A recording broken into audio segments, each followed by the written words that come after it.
ಎಲ್ಲಾ ಗೃಹಲಕ್ಷ್ಮಿಯರಿಗೆ 4,000 ರೂಪಾಯಿ ಬಾಕಿ ಹಣ ಜಮೆ ಒಂದು ಕಡೆಗೆ ಆಗ್ತಾ ಇದ್ರೆ, ಇನ್ನೊಂದು ಕಡೆಗೆ ಗೃಹಲಕ್ಷ್ಮಿಯವರು 4 ದಾಖಲೆಗಳನ್ನ ರೆಡಿ ಇಟ್ಕೊಳ್ಳಿ. ನಿಮ್ಮ ಮನೆಗೆ ಬರ್ತಾರೆ ಸಿಬ್ಬಂದಿಗಳು, ಪರಿಶೀಲನೆ ಕೂಡ ಮಾಡ್ತಾರಂತೆ. ಹೌದು, ಗೃಹಲಕ್ಷ್ಮಿ ಯೋಜನೆಯಲ್ಲಿ ನಡೆದ ಅಕ್ರಮಗಳಿಗೆ ಕಡಿವಾಣ. ಇನ್ನೊಂದು ಕಡೆಗೆ free bus scheme, smart card ವಿತರಣೆ ಇವರಿಗೆ ಕೊಡ್ತಾರೋ ಇಲ್ವೋ, ಅಂದ್ರೆ ಇಂಥವರಿಗೆ ಫ್ರೀ ಬಸ್ ನಲ್ಲಿ ಅಡ್ಡಾಡಲು ಓಡಾಡಲು ಅವಕಾಶ ಕೊಡಬೇಕಾ ಬೇಡವಾ, ಇದ್ರ ಬಗ್ಗೆ ಚರ್ಚೆ ಈಗ ನಡೀತಾ ಇದೆ. ತುಂಬಾ ಇಂಪಾರ್ಟೆಂಟ್. ಬಸ್ ನಲ್ಲಿ ಪ್ರಯಾಣ ಮಾಡೋ ಪ್ರಯಾಣಿಕರು ವಿಡಿಯೋ ಪೂರ್ತಿಯಾಗಿ ನೋಡಿ, ಮಹಿಳೆಯರು ಕೂಡ ವಿಡಿಯೋ ಪೂರ್ತಿಯಾಗಿ ನೋಡ್ತಾ ಇರಿ. ರೇಷನ್ ಕಾರ್ಡ್ ಇದ್ದವರಾಗಿರ್ಬೋದು, BPL ಕಾರ್ಡು, AY ಕಾರ್ಡ್ ಇದ್ದವ್ರಿಗೂ ಕೂಡ ಒಂದು ಕಡೆಗೆ ಭರ್ಜರಿ ಗುಡ್ ನ್ಯೂಸ್ ಕೂಡ ಇದೆ. ಒಂದು ಹೊಸ ನಿಯಮ ಕೂಡ ಇದೆ, ಒಂದು ಶಾಕಿಂಗ್ ಸುದ್ದಿ ಕೂಡ ಇದೆ. ಅನ್ನಭಾಗ್ಯ ಫಲಾನುಭವಿಗಳಿಗೆ ದೊಡ್ಡ ಬ್ರೇಕಿಂಗ್ ನ್ಯೂಸ್ ಅಂತಾನೆ ಹೇಳ್ಬಹುದು. ಇನ್ನು ವೀಕ್ಷಕರೇ, DK ಶಿವಕುಮಾರ್ ಸರ್ ಈಗ ಒಂದು ದೊಡ್ಡ ಹೇಳಿಕೆಯನ್ನ ಕೊಟ್ಟಿದ್ದಾರೆ. ಕಿಂಚತ್ತು ಅಮಲು ಪದಾರ್ಥ ಬೆರಕೆ ಮಾಡಿದ್ರು ಕರ್ನಾಟಕದಲ್ಲಿ ಎಲ್ಲಾ ರೀತಿ ಪಾನ್ ಮಸಾಲಾ ಗುಟ್ಕಾ ಮಾರಾಟ ನಿಷೇಧ ಮಾಡ್ತೀನಿ ಅಂತ ಮುಖ್ಯಮಂತ್ರಿ DK ಶಿವಕುಮಾರ್ ಅವರು ಖಡಕ್ ಎಚ್ಚರಿಕೆಯನ್ನ ಕೊಟ್ಟಿದ್ದಾರೆ. ನಮ್ಮ ರಾಜ್ಯದಲ್ಲಿ ಎಲ್ಲಾ ರೀತಿ ಪಾನ್ ಮಸಾಲಾ ಗುಟ್ಕಾ ನಿಷೇಧವಾಗುತ್ತಾ, ಇದ್ರ ಬಗ್ಗೆ ಸರ್ಕಾರದಿಂದ ಬಂದಿರೋ ಅಪ್ಡೇಟ್ ಆದ್ರೂ ಏನು ನೋಡೋಣ ವೀಕ್ಷಕರೇ. ಇನ್ನೊಂದು ಕಡೆಗೆ ಪಂಚ ಗ್ಯಾರಂಟಿ ಯೋಜನೆ ಫಲಾನುಭವಿಗಳು ಕೂಡ ನೀವಾಗಿದ್ರೆ ಹೊಸ ನಿಯಮಗಳನ್ನು ತಿಳ್ಕೋಬೇಕು. ಎದಕ್ಕಂದ್ರೆ ಈ ತಪ್ಪು ಮಾಡಿದ್ರೆ ನಿಮಗೆ ಯಾವುದೇ ರೀತಿ ಯೋಜನೆಗಳ ಲಾಭ ಕೂಡ ಸಿಗಲ್ಲ. ಒಂದು ಗೃಹಲಕ್ಷ್ಮಿ ಹಣನೂ ಅಕೌಂಟ್ಗೆ ಬರಲ್ಲ, ಸರ್ಕಾರ ಯೋಜನೆಗಳ ಲಾಭನೂ ಕೂಡ ಸಿಗಲ್ಲ.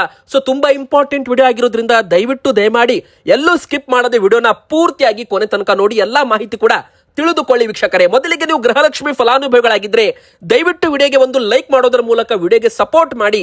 ಹಾಗೂ ಪ್ರತಿಯೊಬ್ಬರು ಕೂಡ ಕಮೆಂಟ್ ಬಾಕ್ಸ್ ಮೂಲಕ ನಾವು ಕೇಳೋ ಪ್ರಶ್ನೆಗೆ ಉತ್ತರ ನೀವು ಕೊಡಬಹುದು. ನಿಮಗೆ ಗೃಹಲಕ್ಷ್ಮಿ ಯೋಜನೆದು 30ನೇ ಕಂತು ಹಣ ಜಮೆ ಆಗಿದೆ. ಎದಕ್ಕಂದ್ರೆ ಈಗ 31ನೇ ಕಂತು ಹಣ ಬಿಡುಗಡೆ ಆಗ್ತಾ ಇದೆ, 32ನೇ ಕಂತು ಹಣ ಕೂಡ ನಿಮ್ಮ ಅಕೌಂಟ್ಗೆ ಜಮೆ ಆಗುತ್ತೆ. ಆದ್ರೆ ಯಾವಾಗ ಜಮೆ ಆಗುತ್ತೆ, ಇದಕ್ಕೆ ಉತ್ತರ ಕೂಡ ಈಗ ನಮಗೆ ಸಿಕ್ಕಿದೆ ವೀಕ್ಷಕರೇ. ಅದನ್ನು ಕೂಡ ನೋಡಿದ ವಿಡಿಯೋನ ಪೂರ್ತಿಯಾಗಿ ನೋಡ್ತಾ ಇರಿ.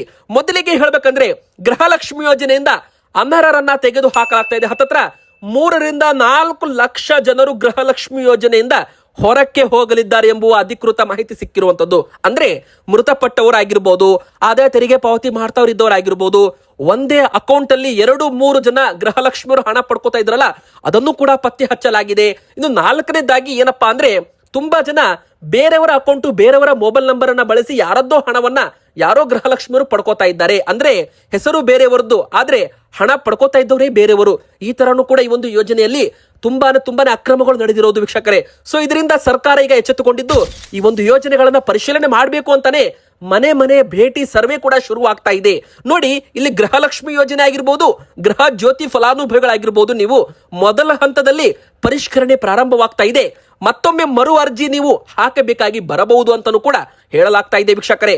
ಅರ್ಜಿ ಹಾಕಿದ ನಂತರ ಸರ್ಕಾರ ಮತ್ತೆ ಅಕೌಂಟ್ ಚೆಕ್ ಮಾಡಿ ನಂತರ ಹಣವನ್ನ ಬಿಡುಗಡೆ ಕೂಡ ಮಾಡುತ್ತೆ. ಅಂದ್ರೆ ಇನ್ನು 1 ತಿಂಗಳು 15 ದಿನದಲ್ಲಿ ಈ ಎಲ್ಲಾ ಒಂದು ಅಕ್ರಮಗಳನ್ನ ತಡೆದು ಎಲ್ಲಾ ಒಂದು ಅನರ್ಹರನ್ನ ತೆಗೆದು ಹಾಕಿ ಅರ್ಹ ಫಲಾನುಭವಿಗಳ ಅಕೌಂಟ್ಗೆ ಹಣವನ್ನ ಹಾಕಲಾಗುತ್ತೆ. ಯಾವುದೇ ಯೋಜನೆಗಳನ್ನ ನಿಲ್ಲಿಸಲ್ಲ. ಗೃಹಲಕ್ಷ್ಮಿ ಹಣನೂ ಬರುತ್ತೆ, ಪಂಚ ಗ್ಯಾರಂಟಿ ಯೋಜನೆಗಳು ನಿಲ್ಲಲ್ಲ. ಇದು ನಮ್ದು ಪ್ರೀತಿಯ ಗ್ಯಾರಂಟಿ ಅಂತ ಮುಖ್ಯಮಂತ್ರಿ DK ಶಿವಕುಮಾರ್ ಸರ್ ಅವರು ಮೊದಲೇ ಒಂದು ಘೋಷಣೆ ಮಾಡಿದ್ದಾರೆ. ಸೊ ಇಲ್ಲಿ ಯಾರು ಕೂಡ ಆತಂಕ ಪಡೋದು ಬೇಕಾಗಿಲ್ಲ. ಎದಕ್ಕಂದ್ರೆ ಎಲ್ಲಾ ಯೋಜನೆಗಳು ಕೂಡ ಕಂಟಿನ್ಯೂ ಇರುತ್ತೆ. ಕಳೆದ 2 ತಿಂಗಳಿಂದ ಹಣ ನಿಮಗೆ ಬಂದಿರಲಿಕ್ಕಿಲ್ಲ. ಎದಕ್ಕಂದ್ರೆ ಯೋಜನೆಗಳಲ್ಲಿ ತುಂಬಾ ಲೋಪಗಳಾಗಿದೆ, ತುಂಬಾ ಅಕ್ರಮಗಳು ನಡೆದಿದೆ. ಸೊ ಎಲ್ಲವನ್ನು ಕೂಡ ಸರಿ ಮಾಡಬೇಕಲ್ಲ, ಸೊ ಇದಕ್ಕೆ ಸ್ವಲ್ಪ ಸಮಯ ಬೇಕಾಗುತ್ತೆ. ಸೊ ವೀಕ್ಷಕರೇ, ಮತ್ತೊಮ್ಮೆ ಮರು ಅರ್ಜಿ ಪ್ರಕ್ರಿಯೆ ಇನ್ನೂ 1 ವಾರದ ಒಳಗೆ ಪ್ರಾರಂಭವಾಗಲಿದೆ ಅಂತಾನೂ ಕೂಡ ಹೇಳಲಾಗ್ತಾ ಇದೆ. ಮನೆಗೆ ಅಂಗನವಾಡಿ ಕಾರ್ಯಕರ್ತರಾಗಿರ್ಬೋದು, ಗ್ಯಾರಂಟಿ ಯೋಜನೆ ಸಿಬ್ಬಂದಿಗಳು ಮನೆಗೆ ಕೂಡ ಭೇಟಿ ಕೊಡಬಹುದು. ಅನಕ್ಷರಸ್ಥರು, ಬಡವರು ಕೂಡ ತಮ್ಮ ಮನೆಯಿಂದಲೇ ಅರ್ಜಿ ಕೂಡ ಹಾಕಬಹುದಂತೆ. ಅಥವಾ ನೀವು ಕರ್ನಾಟಕ 1, ಬೆಂಗಳೂರು 1 ಅಥವಾ ಗ್ರಾಮ 1 ಕೇಂದ್ರಕ್ಕೂ ಹೋಗ್ಬಿಟ್ಟು ನಿಮ್ಮ ಆಧಾರ್ ಕಾರ್ಡು ನಿಮ್ದು ಬೆರಳಚ್ಚು ಕೊಡೋದ್ರ ಮೂಲಕ ಅಥವಾ ನಿಮ್ದು ಫೇಸ್ ರಿಕಾಗ್ನೈಸೇಷನ್ ಕೊಡೋದ್ರ ಮೂಲಕ ಆಗಿರ್ಬೋದು, ಮತ್ತು ನಿಮ್ಮ ಆಧಾರ್ ಕಾರ್ಡ್ಗೆ ಲಿಂಕ್ ಇದ್ದ ಮೊಬೈಲ್ ಸಂಖ್ಯೆಗೆ OTP ಕೂಡ ಬರುತ್ತೆ. ಅದನ್ನು ಕೂಡ ಎಂಟರ್ ಮಾಡೋದ್ರ ಮೂಲಕ ಗೃಹಲಕ್ಷ್ಮಿ ಯೋಜನೆಗೆ ಈ KYC ಕೂಡ ನೀವು ಮಾಡಿಸಬೇಕಾಗುತ್ತೆ ವೀಕ್ಷಕರೇ. ಅಂದ್ರೆ ನೋಡಿ, ನೀವು ನಿಮ್ಮ ಬ್ಯಾಂಕ್ ಅಕೌಂಟ್ಗೆ ಕಡ್ಡಾಯವಾಗಿ NPCI ಮ್ಯಾಪಿಂಗ್ ಆನ್ ಮಾಡಿಸಿರ್ಬೇಕು. 2ನೇದಾಗಿ ನಿಮ್ಮ ಬ್ಯಾಂಕ್ ಅಕೌಂಟ್ಗೆ ನಿಮ್ದು ಆಧಾರ್ ಸೀಡಿಂಗ್ ಆಗಿರಬೇಕು. ಇದು ಕಡ್ಡಾಯ ಅಂತಾನು ಕೂಡ ಹೇಳಲಾಗಿದೆ ವೀಕ್ಷಕರೇ. ಸೊ ಇದೆಲ್ಲ ಆದ ಬಳಿಕ ಇನ್ನು 15 ದಿನದ ಒಳಗಡೆ ಎಲ್ಲ ಅರ್ಜಿ ಪ್ರಕ್ರಿಯೆ ಪೂರ್ಣ ಮಾಡಿ ಸರ್ಕಾರವು ಕೂಡ ಅನರ್ಹರನ್ನು ತೆಗೆದು ಹಾಕಿ ನಂತರ ಅರ್ಹ ಫಲಾನುಭವಿಗಳ ಅಕೌಂಟ್ಗೆ ಸರಿಯಾಗಿ ಪ್ರತಿ ತಿಂಗಳು ಹಣ ಹಾಕುತ್ತೆ. ಇನ್ನು ಬಾಕಿ ಕಂತು ಹಣ ಕೂಡ ಬಿಡುಗಡೆ ಆಗುವ ಸಾಧ್ಯತೆ ಇದೆ ಅಂತ ಹೇಳಲಾಗ್ತಾ ಇದೆ ವೀಕ್ಷಕರೇ.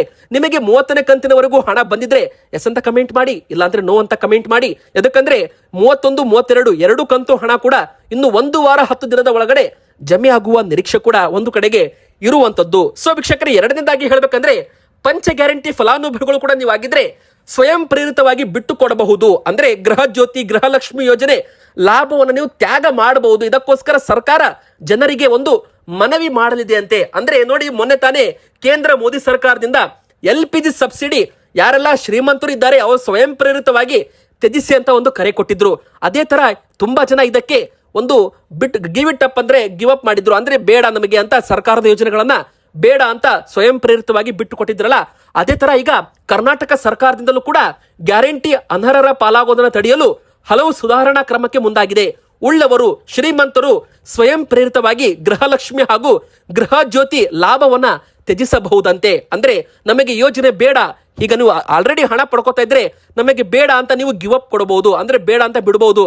ಇದಕ್ಕೋಸ್ಕರ ನಿಮಗೆ ಪ್ರೋತ್ಸಾಹಿಸಲಾಗುತ್ತೆ ಅಂತ ಹೇಳಲಾಗಿದೆ. ಆದ್ರೆ ಇಲ್ಲಿ ಒಂದು ಶಾಕಿಂಗ್ ಸುದ್ದಿ ಏನಪ್ಪಾ ಅಂದ್ರೆ, ಶಕ್ತಿ ಯೋಜನೆಯಡಿಯಲ್ಲಿ ಎಲ್ಲಾ ಮಹಿಳೆಯರು ಕೂಡ ಫ್ರೀ ಆಗಿ ಓಡಾಡ್ತಾ ಇದ್ದಾರೆ. ಇದರಲ್ಲಿ ಸರ್ಕಾರಿ ನೌಕರು ಮಹಿಳೆಯರು ಕೂಡ ಇದ್ದಾರೆ, ಶ್ರೀಮಂತರು, ಆದಾಯ ತೆರಿಗೆ ಪಾವತಿ ಮಾಡೋರು ಕೂಡ ಈ ಯೋಜನೆ ಲಾಭ ಪಡ್ಕೋತಾ ಇದ್ದಾರೆ. ಇದು ಕೂಡ ಅಕ್ರಮವಲ್ಲವೇ ಅಂತ ಒಂದು ಪ್ರಶ್ನೆ ಬರುತ್ತೆ. ಸೊ ಈಗ ಸರ್ಕಾರ ಇದನ್ನು ಕೂಡ ಇಲ್ಲಿ ಚಿಂತನೆ ಮಾಡ್ತಾ ಇದೆ. ಸರ್ಕಾರಿ ನೌಕರರಿಗೆ, ಅಧಿಕಾರಿಗಳಿಗೆ ಶಕ್ತಿ ಯೋಜನೆ ಮೂಲಕ ಫ್ರೀ ಬಸ್ ಸ್ಮಾರ್ಟ್ ಕಾರ್ಡ್ ವಿತರಣೆ ಮಾಡಬೇಕಾ ಬೇಡವಾ, ಇದು ಕೂಡ ಚರ್ಚೆ ನಡೀತಾ ಇದೆ. ಅಂತಿಮ ಹಂತದಲ್ಲಿ ಏನು ನಿರ್ಧಾರವಾಗುತ್ತೋ ಅದು ಮುಂದಿನ ಒಂದು ವಾರದ ಒಳಗೆ ತೀರ್ಮಾನವಾಗಲಿದೆ ಎಂಬ ಒಂದು ದೊಡ್ಡ ಒಂದು ಬ್ರೇಕಿಂಗ್ ನ್ಯೂಸ್ ಸದ್ಯಕ್ಕೆ ಬರ್ತಾ ಇದೆ ವೀಕ್ಷಕರೇ. ಇದರ ಬಗ್ಗೆ ವರದಿ ಸಲ್ಲಿಸಿ ಅಂತ ಇಲಾಖೆಗಳಿಗೆ ಸರ್ಕಾರ ಸೂಚನೆ ಕೊಟ್ಟಿದೆ. ಅಂದ್ರೆ ಶಕ್ತಿ ಅಡಿಯಲ್ಲಿ ಸರ್ಕಾರಿ ನೌಕರರು ಹೊರ ಬಂದ್ರೆ ಆ ಒಂದು ಪುರುಷರಿಗೆ ವಿದ್ಯಾರ್ಥಿಗಳ ಫ್ರೀ ಬಸ್ ಹಣ ಹೊಂದಿಸಲು ಬ್ಯಾಲೆನ್ಸ್ ಮಾಡಬಹುದು ಅಂತ ಹೇಳಲಾಗ್ತಾ ಇದೆ. ಅಂದ್ರೆ ಸರ್ಕಾರಿ ಅಧಿಕಾರಿಗಳಿಗೆ, ಸರ್ಕಾರಿ ನೌಕರರು ಮಹಿಳೆಯರಿಗೆ ಹಾಗೂ ತೆರಿಗೆ ಪಾವತಿ ಮಾಡ್ತಾ ಇದ್ದ ಮಹಿಳೆಯರಿಗೆ ಶಕ್ತಿ ಯೋಜನೆ, ಫ್ರೀ ಬಸ್ ಯೋಜನೆ ಲಾಭ ಕೊಡಬೇಕಾ ಬೇಡವಾ, ಮತ್ತೆ ಅಥವಾ ಸಹಯೋಜನೆ ಬಿಟ್ಟು ಕೊಡುವಂತೆ ಅಂದ್ರೆ ಗಿವ್ ಅಪ್ ಕೊಡುವಂತೆ ಒಂದು ಆದೇಶ ಅಥವಾ ಒಂದು ಮನವಿ ಮಾಡಬಹುದಾ ಎಂಬುವ ಬಗ್ಗೆ ಚರ್ಚೆಗಳು ನಡೀತಾ ಇದ್ದಾವೆ.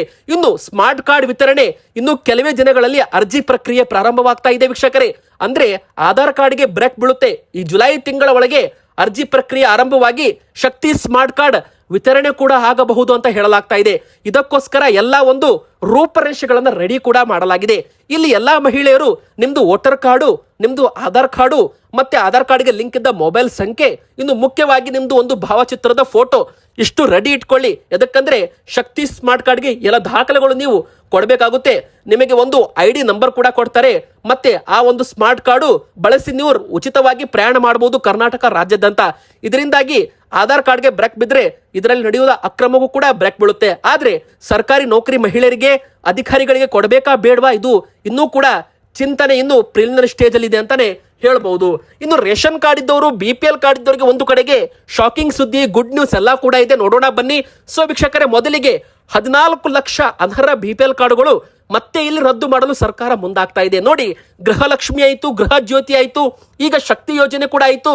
ಈಗ ಮತ್ತೆ ನೆಕ್ಸ್ಟ್ ಅನ್ನಭಾಗ್ಯ ಫಲಾನುಭವಿಗಳಿಗೆ ಶಾಕಿಂಗ್ ಸುದ್ದಿ. ಇದರಲ್ಲೂ ಕೂಡ ಅನರ್ಹರು ಇದ್ದಾರೆ.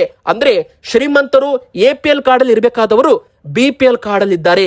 ಸೊ ವೀಕ್ಷಕರೇ, ಮುಂದಿನ ಬರೋ ದಿನ ಈ ಒಂದು ಯೋಜನೆಯಲ್ಲೂ ಕೂಡ 14 ಲಕ್ಷದವರು ತಮ್ಮ BPL ಕಾರ್ಡ್ ಕಳೆದುಕೊಳ್ಳಲಿದ್ದಾರೆ ಅಂತ ಹೇಳಲಾಗ್ತಾ ಇದೆ. ಎದಕ್ಕಂದ್ರೆ ತುಂಬಾ ಜನ ನಕಲಿ ದಾಖಲೆ ಸೃಷ್ಟಿ ಮಾಡಿರುವುದು, ಸರ್ಕಾರಿ ನೌಕರರಾಗಿರ್ಬೋದು, ಮತ್ತೆ ಮನೆ ಮಳಿಗೆಗಳನ್ನ ಬಾಡಿಗೆ ಕೊಟ್ಟು ಬಾಡಿಗೆ ಪಡ್ಕೋತಾ ಇರ್ತಾರೆ.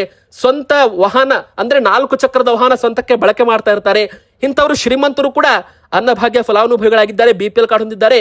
ಸೊ ಸರ್ಕಾರ ಇವರನ್ನು ಕೂಡ ಪತ್ತೆ ಹಚ್ಚಿದೆ. ಆದಾಯ ತೆರಿಗೆ ಪಾವತಿ ಮಾಡ್ತಾ ಇದ್ದವರು ಕೂಡ BPL ಕಾರ್ಡ್ ನೀಡಿದ್ದಾರೆ. ಸೊ ಇವರೆಲ್ಲರನ್ನು ಕೂಡ ಪತ್ತೆ ಹಚ್ಚಿ 14 ಲಕ್ಷ ಕಾರ್ಡುಗಳನ್ನ ಹಂತ ಹಂತವಾಗಿ APL ಕಾರ್ಡ್ಗೆ ಶಿಫ್ಟ್ ಮಾಡಲಾಗುತ್ತೆ ಅಂತ ಹೇಳಲಾಗ್ತಾ ಇದೆ. ಇದು ಶಾಕಿಂಗ್ ಸುದ್ದಿ. ಎರಡನೇದ್ದು ಶಾಕಿಂಗ್ ಸುದ್ದಿ ಏನಪ್ಪಾ ಅಂದ್ರೆ, ಇಂದಿರಾ ಕಿಟ್ ವಿತರಣೆ ಯಾವಾಗ, ಇನ್ನೂ ಕೂಡ ವಿತರಣೆ ಪ್ರಾರಂಭವಾಗಿಲ್ಲ. ಬಜೆಟ್ ನಲ್ಲಿ 6,200 ಕೋಟಿ ರೂಪಾಯಿ ಹಣವನ್ನ ಮೀಸಲಿಟ್ಟಿದ್ರು ಕೂಡ ಇನ್ನೂ ವಿತರಣೆ ಆಗ್ತಾ ಇಲ್ಲ ಅಂತ ಎಲ್ಲರೂ ಕೂಡ ಕಮೆಂಟ್ ಅಲ್ಲೂ ಕೂಡ ಕೇಳ್ತಾ ಇದ್ದಾರೆ. ಇನ್ನು ಸರ್ಕಾರದ ಮಟ್ಟದಲ್ಲಿ ಸಂಪುಟ ಸಭೆಯಲ್ಲೂ ಕೂಡ ಇದ್ರ ಬಗ್ಗೆ ಚರ್ಚೆ ನಡೆದಿಲ್ಲ ವೀಕ್ಷಕರೇ. ಮೊದಲು ಇದರಲ್ಲೂ ಕೂಡ ಅನರ್ಹರನ್ನ ತೆಗೆದು ಹಾಕಬಹುದು, ನಂತರ ಈ ಒಂದು ಇಂದಿರಾ ಕಿಟ್ ವಿತರಣೆ ಕೂಡ ಶುರುವಾಗುವ ಸಾಧ್ಯತೆ ಇದೆ ವೀಕ್ಷಕರೇ. ಆದ್ರೆ ಜುಲೈ ತಿಂಗಳಲ್ಲಿ ವಿತರಣೆ ಆಗುತ್ತಾ ಅಥವಾ ಮುಂದಿನ ತಿಂಗಳಿಂದ ವಿತರಣೆ ಆಗುತ್ತಾ, ಅದು ನಾವು ಕಾದು ನೋಡ್ಬೇಕಾಗಿದೆ. ಅಂದ್ರೆ 5 kg ಅಕ್ಕಿ ಕೊಟ್ಟು 5 kg ಅಕ್ಕಿ ಬದಲಾಗಿ 5 kg ದಿನಸಿಯ ಇಂದಿರಾ ಕಿಟ್ ವಿತರಣೆ ಮಾಡಲಾಗುತ್ತೆ. ಅಂದ್ರೆ ಅಡುಗೆ ಎಣ್ಣೆ, ಉಪ್ಪು, ಸಕ್ಕರೆ, ತೊಗರಿಬೇಳೆ, ಒಂದು ಕುಟುಂಬಕ್ಕೆ ಒಂದು ಇಂದಿರಾ ಕಿಟ್ಟು 5 kg ತೂಕದ್ದು, ಅಥವಾ 2 ಜನ ಇದ್ರೆ 2.5 kgದು, 4 ಜನ ಇದ್ರೆ 5 kgದು, 5ಕ್ಕಿಂತ ಹೆಚ್ಚು ಜನ ಇದ್ರೆ 7.5 kgದು ಇಂದಿರಾ ಕಿಟ್ ವಿತರಣೆ ಮಾಡಲಿದ್ದಾರಂತೆ. ಸೊ ಮುಂದಿನ ಬರೋ ದಿನ ಇದ್ರ ಬಗ್ಗೆ ಅಧಿಕೃತ ಆದೇಶ ಬರಬಹುದು. ಇನ್ನೊಂದು ಕಡೆಗೆ ಹೇಳ್ಬೇಕಂದ್ರೆ SIR, ಹೌದು ವೀಕ್ಷಕರೇ, ಮತದಾರರ ಪಟ್ಟಿ ಪರಿಷ್ಕರಣೆ ಈಗ ಶುರುವಾಗ್ತಾ ಇದೆ ಕರ್ನಾಟಕದಲ್ಲಿ. ಇದೇ ಒಂದು ಜೂನ್ 30ರಿಂದ ಜುಲೈ 29ನೇ ತಾರೀಕಿನವರೆಗೂ ಒಂದು ತಿಂಗಳ ಕಾಲ ಎಲ್ಲರೂ ಕೂಡ ಮನೆ ಮನೆಗೆ ಭೇಟಿ, ಅಂದ್ರೆ BLO ಅಧಿಕಾರಿಗಳು ಎಲ್ಲರ ಮನೆಗೆ ಭೇಟಿ ಕೊಡಲಿದ್ದಾರೆ. ಅಂದ್ರೆ ಮತದಾರರ ಪಟ್ಟಿ ಪರಿಷ್ಕರಣೆ ಶುರುವಾಗ್ತಾ ಇದೆ. ಇದರಲ್ಲಿ ಮುಖ್ಯವಾಗಿ ನಕಲಿ ಮತದಾರರನ್ನ ತೆಗೆದು ಹಾಕೋದು, ಹೊಸದಾಗಿ ಮತದಾರರನ್ನ ಜೋಡಿಸೋದು, ಇದಕ್ಕೆ SIR ಅಂತ ಕರೀತಾರೆ. ಒಂದು ವೇಳೆ ನಿಮ್ಮ ಮನೆಗೆ ಅಧಿಕಾರಿಗಳು ಬಂದಾಗ ನಿಮಗೆ ಒಂದು ಅರ್ಜಿ ಫಾರಂ ಕೂಡ ಕೊಡ್ತಾರಂತೆ. ಅಂದ್ರೆ ಇದಕ್ಕೆ ಎನ್ಯುಮರೇಷನ್ ಅರ್ಜಿ ಅಂತಾನೂ ಕೂಡ ಕರೀತಾರೆ. ಈ ಒಂದು ಅರ್ಜಿ ನಿಮಗೆ ಕೊಟ್ಟಾಗ ನೀವು ಅದನ್ನ ಸರಿಯಾಗಿ ಭರ್ತಿ ಮಾಡಬೇಕು. ಅಂದ್ರೆ ಅದರಲ್ಲಿ ಕೇಳೋ ಇನ್ಫಾರ್ಮೇಶನ್ ನೀವು ತುಂಬಬೇಕು. ನಿಮ್ಮ ಹೆಸರು, ನಿಮ್ಮ ಆಧಾರ್ ಕಾರ್ಡ್ ನಂಬರು, ನಿಮ್ಮ ಮೊಬೈಲ್ ನಂಬರು, ನಿಮ್ದು ಎಲ್ಲ ಕೂಡ ಡೀಟೇಲ್ಸ್ ಅಲ್ಲಿ ಕೇಳ್ತಾರೆ. ಅದನ್ನ ನೀವು ಎಂಟರ್ ಮಾಡಿ ಮತ್ತೆ ನಂತರ ಅದನ್ನ ಸರಿಯಾಗಿ ತುಂಬಬೇಕು, ಸರಿಯಾಗಿ ಭರ್ತಿ ಮಾಡಿ ಮತ್ತೆ ಅದರಲ್ಲಿ ಸ್ವೀಕೃತಿ ದೃಢೀಕರಣ ಕೂಡ ನೀವು ಪಡಿಬೇಕು. ಇದು ತುಂಬಾ ಮುಖ್ಯ ಅಂತಾನೂ ಕೂಡ ಹೇಳಲಾಗಿದೆ. ಒಂದು ವೇಳೆ ಜನರು ಈ ಒಂದು ಎನ್ಯುಮರೇಷನ್ ಅರ್ಜಿ ತುಂಬಿ ವಾಪಸ್ ಕೊಡ್ಲಿಲ್ಲ, ದೃಢೀಕರಣ ಪಡ್ಕೊಳ್ಳಿಲ್ಲ ಅಂದ್ರೆ ನಿಮ್ಮ ಹೆಸರು ಮತದಾರರ ಪಟ್ಟಿಯಲ್ಲಿ ಇರಲ್ಲ. ಅಂದ್ರೆ ಮತದಾರರ ಪಟ್ಟಿಯಿಂದ ನಿಮ್ಮ ಹೆಸರು ಔಟ್ ಆಗುತ್ತೆ, ತೆಗೆದು ಹಾಕಲಾಗುತ್ತೆ. ಒಂದು ವೇಳೆ ಮತದಾರರ ಪಟ್ಟಿಯಿಂದ ನಿಮ್ಮ ಹೆಸರು ಹೋತಪ್ಪ ಅಂದ್ರೆ ನೀವು ಮತದಾನ ಮಾಡುವಂತಿಲ್ಲ. ಮತದಾನದ ಹಕ್ಕು ಇಲ್ಲ ಅಂದ್ರೆ ಸರ್ಕಾರದ ಗೃಹಲಕ್ಷ್ಮಿ, ಗೃಹ ಜ್ಯೋತಿ 5 ಗ್ಯಾರಂಟಿ ಯೋಜನೆ ಲಾಭನೂ ಸಿಗಲ್ಲ. ಇತ್ತ ನಿಮಗೆ ಮುಖ್ಯವಾಗಿ ಕೇಂದ್ರ ಸರ್ಕಾರದ ಯೋಜನೆಗಳ ಲಾಭ, ಪಿಂಚಣಿ ಹಣನೂ ಕೂಡ ಸಿಗಲ್ಲ ಅಂತೆ. ಸೊ ವೀಕ್ಷಕರು, ಇದ್ರ ಬಗ್ಗೆ ಜಾಗರೂಕರಾಗಿರಿ ಅಂತ ಹೇಳಲಾಗಿದೆ. ನಮ್ಮ ಕರ್ನಾಟಕದಲ್ಲಿ ಎಲ್ಲಾ ರೀತಿ ಪಾನ್ ಮಸಾಲ ಗುಟ್ಕಾ ನಿಷೇಧ ಮಾಡ್ತಾರ ಸರ್ಕಾರದಿಂದ? ಒಂದು ಎಚ್ಚರಿಕೆ ಗಂಟೆ ಬಾರಿಸಿದ್ದಾರೆ ಮುಖ್ಯಮಂತ್ರಿ DK ಶಿವಕುಮಾರ್ ಸರ್. ಹೌದು, ಕಿಂಚತ್ತು ಅಮಲು ಪದಾರ್ಥ ಬೆರಕೆ ಮಾಡಿದ್ರು ಕರ್ನಾಟಕದಲ್ಲಿ ಎಲ್ಲಾ ರೀತಿ ಪಾನ್ ಮಸಾಲ ಗುಟ್ಕಾ ಮಾರಾಟ ನಿಷೇಧ ಮಾಡೋದಾಗಿ ಮುಖ್ಯಮಂತ್ರಿ DK ಶಿವಕುಮಾರ್ ಅವರು ಒಂದು ಖಡಕ್ ಎಚ್ಚರಿಕೆ ಕೊಟ್ಟಿದ್ದಾರೆ. ಹೌದು, ಬೆಂಗಳೂರಿನ ಕಂಠೀರವ ಕ್ರೀಡಾಂಗಣದಲ್ಲಿ ಏರ್ಪಡಿಸಿದ್ದ ರಾಜೀವ್ ಗಾಂಧಿ ಆರೋಗ್ಯ ವಿಜ್ಞಾನಗಳ ಮಹಾವಿಶ್ವವಿದ್ಯಾಲಯದಲ್ಲಿ ಮಾತನಾಡಿದ್ದಾರೆ ಅವರು. ಪಾನ್ ಮಸಾಲ, ಗುಟ್ಕಾ, ಅಡಿಕೆ ಮತ್ತಿತರ ಪದಾರ್ಥಗಳಲ್ಲಿ ಅಮಲು ಬರುವ ವಸ್ತುಗಳನ್ನ ಬೆರಕೆ ಮಾಡಿ ಮಾರಾಟ ಮಾಡ್ತಾ ಇರೋದು ನನ್ನ ಗಮನಕ್ಕೆ ಬಂದಿದೆ. ಇದು ನಿಜವಾಗಿದ್ರೆ ತಕ್ಷಣ ನಿಲ್ಲದಿದ್ರೆ ಎಲ್ಲಾ ರೀತಿ ಪಾನ್ ಮಸಾಲ, ಗುಟ್ಕಾ ಪದಾರ್ಥಗಳ ಮಾರಾಟ ಕರ್ನಾಟಕದಲ್ಲಿ ನಿಷೇಧ ಮಾಡಲಾಗುತ್ತೆ ಅಂತ ಎಚ್ಚರಿಕೆ ಕೂಡ ಇಲ್ಲಿ ಕೊಟ್ಟಿದ್ದಾರೆ. ಮಾದಕ ದ್ರವ್ಯ ಮುಕ್ತ ಕರ್ನಾಟಕ ರೂಪಿಸೋದು ನಮ್ಮ ಗುರಿ. ಮಾದಕ ದ್ರವ್ಯ ಮುಕ್ತ ಕರ್ನಾಟಕ ರೂಪಿಸೋದು ನಮ್ಮ ಗುರಿ. ಅದಕ್ಕಾಗಿ ನಾವು ಕಾರ್ಯಕ್ರಮ ಹಮ್ಮಿಕೊಳ್ತಾ ಇದ್ದೀವಿ ಅಂತ ಒಂದು ಹೇಳಿಕೆಯನ್ನ ಕೊಟ್ಟಿದ್ದಾರೆ.